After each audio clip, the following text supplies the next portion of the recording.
Bismillahirrahmanirrahim. Assalamualaikum warahmatullahi wabarakatuh. Waalaikumsalam warahmatullahi wabarakatuh. Alhamdulillah wassalatu wassalamu ala Rasulillah wa alihi washabbihi wa man amma ba'du. Pertama-tama marilah kita panjatkan kepada Allah Subhanahu wa taala yang mana pada hari ini beliau telah memberikan kita nikmat sehat, iman, Islam dan nikmat yang mana pada hari ini saya mengundang Bapak beserta Ibu untuk menghadiri acara destinasi yang mana pada hari ini perkenalkan saya Tika Tabia CGP Angkatan 11 Kabupaten Tasikmalaya Kecamatan Citarum. Dan hari ini saya mengadakan seminar atau destinasi yang mana sebagai salah satu tugas dari modul 1.4 yaitu destinasi penyebaran pemahaman dan penerapan pengalaman budaya positif. Dan saya ucapkan terima kasih kepada Ibu Kepala Sekolah yang mewakili yang mana pada hari ini beliau memberikan kesempatan kepada saya berikut tempat beserta Bapak dan Ibu guru yang bersedia hadir di sini untuk mengikuti destinasi. Salawat beserta salam mari kita berterima kasih kepada Nabi besar Muhammad Sallallahu Alaihi Wasallam. Untuk mempersingkat waktu, mungkin tujuan dan maksud saya mengadakan destinasi ini telah tadi saya sampaikan, yaitu sebagai salah satu tugas dari aksi nyata modul 1, dan alhamdulillah mungkin ini akhir dari modul 1 yang akan melaju ke modul 2. Nah, mungkin kesediaannya Bapak serta Ibu menyempatkan waktu maksimal 60 menit, tapi bisa kita perkecil kembali untuk pemaparan budaya positif. Kemudian dan mungkin silakan selagi sedang berjalan ada sedikit makanan mungkin ya untuk biar tidak ngantuk atau tidak jenuh ya, silakan, semoga dapat dinikmati mungkin seadanya ya.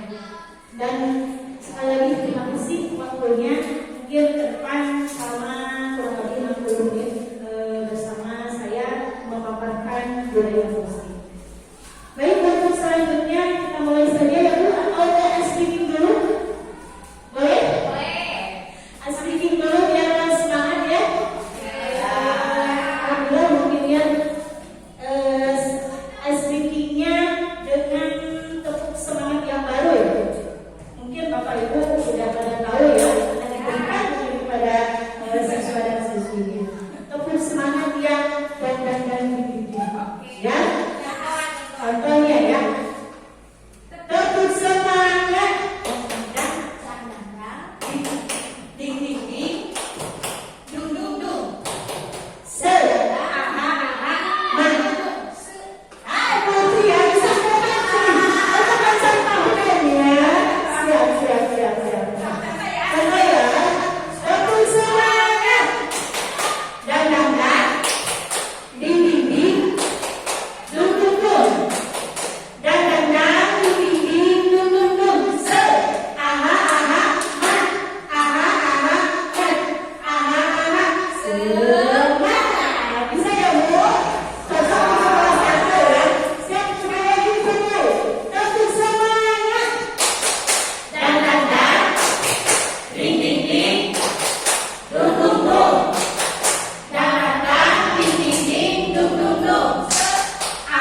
Biasanya kan seorang guru akan dicontoh, ditiru bagaimana perilakunya, bagaimana tutur katanya. Jadi mulailah dari diri kita dulu. Oh, apakah perkataan ini baik untuk anak ataukah jelek untuk anak? Jadi kita bisa berpikir kembali sebelum memberikan contoh kepada anak. Ya. Untuk yang selanjutnya,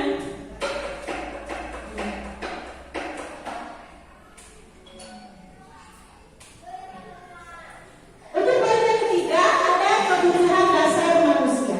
Ini berkaitan dengan manusia ya, berarti bukan hanya anak, orang tua juga termasuk. Kebutuhan manusia adalah sesuatu yang kita lakukan untuk mendapatkan apa yang kita inginkan. Selain tindakan yang kita lakukan memiliki tujuan, semua usaha yang baik kita lakukan agar kebutuhan dapat kita penuhi dengan baik. Ya. Di sini ada beberapa contoh tentang kebutuhan manusia. Ada 5 kebutuhan dasar yang atau sebab kewajiban kita, kebutuhan kita. Di antaranya kita bertahan hidup. Kita bertahan hidup sekarang atau besok itu apa yang kita butuhkan? Di antaranya kita membutuhkan makanan, membutuhkan pakaian, ya, membutuhkan tempat tinggal, kesehatan. Apa lagi? Ada lagi yang kurang? Selain dari makanan, pakaian, tempat tinggal, kesehatan, butuh uang tidak Pak? Berarti selain dari makanan, kesehatan, dan uang juga butuh. Karena tanpa itu susah mungkin ya. Nah, untuk kebutuhan yang kedua yaitu butuh rasa kasih sayang dan rasa diterima. Butuh gak sih ibu kasih sayang? Dari suami ya. Apalagi mau dikasih uang gitu ya. Apa sih yang dirasakan yaitu rasa ingin diterima. Aku anaknya seperti ini, tapi ya bagaimana gitu. Jadi menerima dengan kenyataan. Kemudian dipedulikan, butuh berbagi, butuh kerjasama, menjadi bagian dari kelompok yang termasuk rasa ingin diterima. Kemudian yang ketiga ada penguasaan.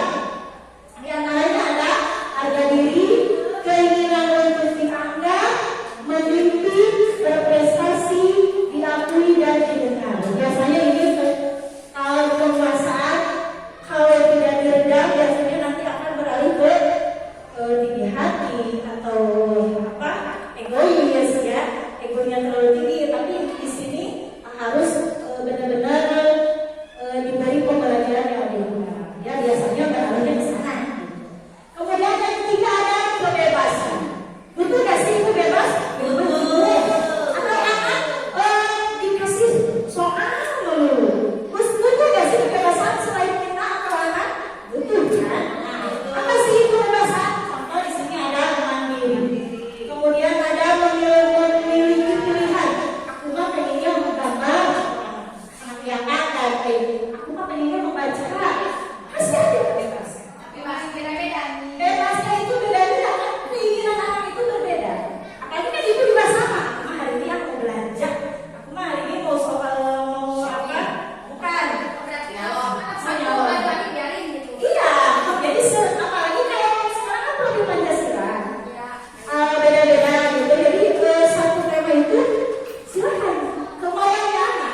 dilakukan, kemudian konsekuensi apa yang akan dilakukan, dan resolusi apa yang harus dilakukan. Paham? Sampai sini? Atau mau cepat? Paham. Ya. Untuk selanjutnya, kita masuk ke posisi kontrol dulu ya. Kontrol ya. Di mana? Nah ini selain tadi 3 hal yang harus kita pahami, ada juga 5 posisi kontrol kita sebagai seorang guru kepada murid. Di antaranya yang pertama sebagai penghukum. Ya bisa seperti tadi kita menghukum anak dengan kata-kata yang membuat dia takut atau membuat dia kesal. Kemudian ada yang membuat merasa bersalah.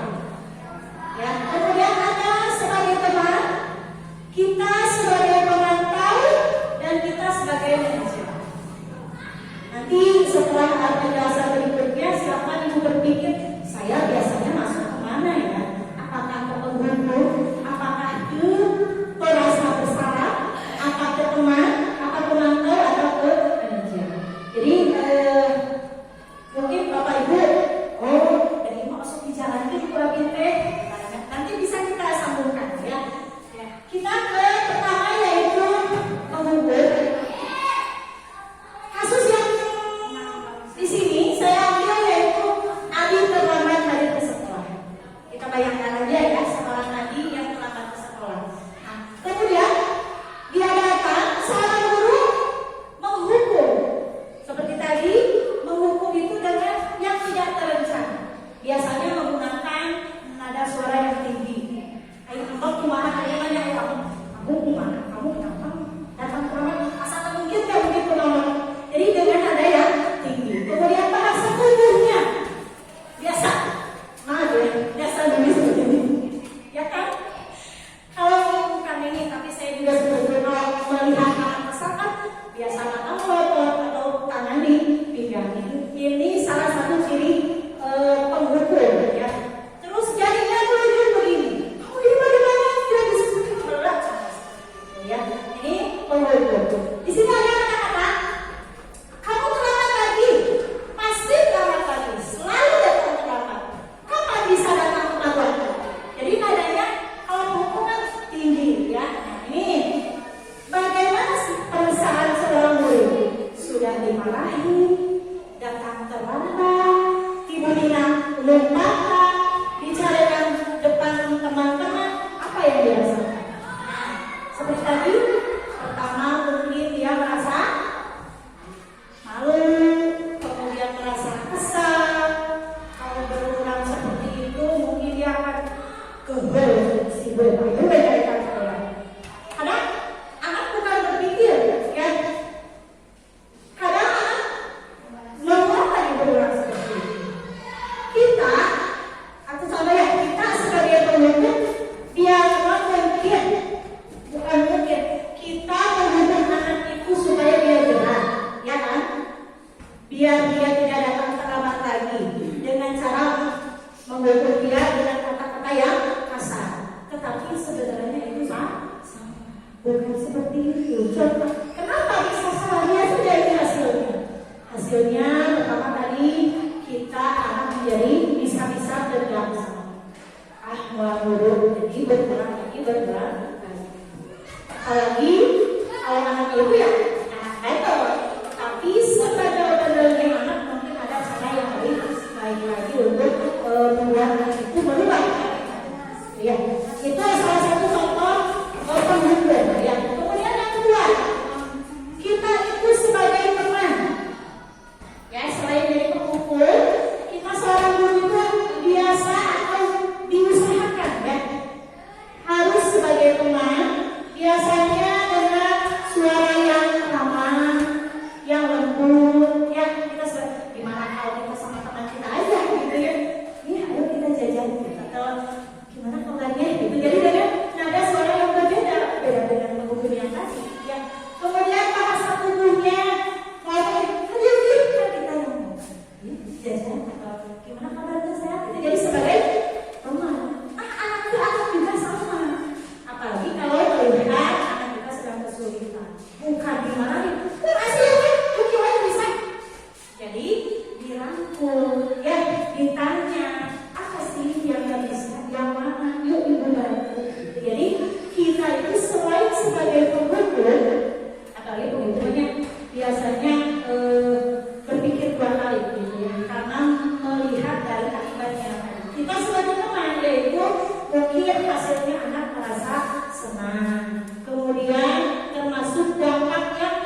Mending sekolah kepala sekolahnya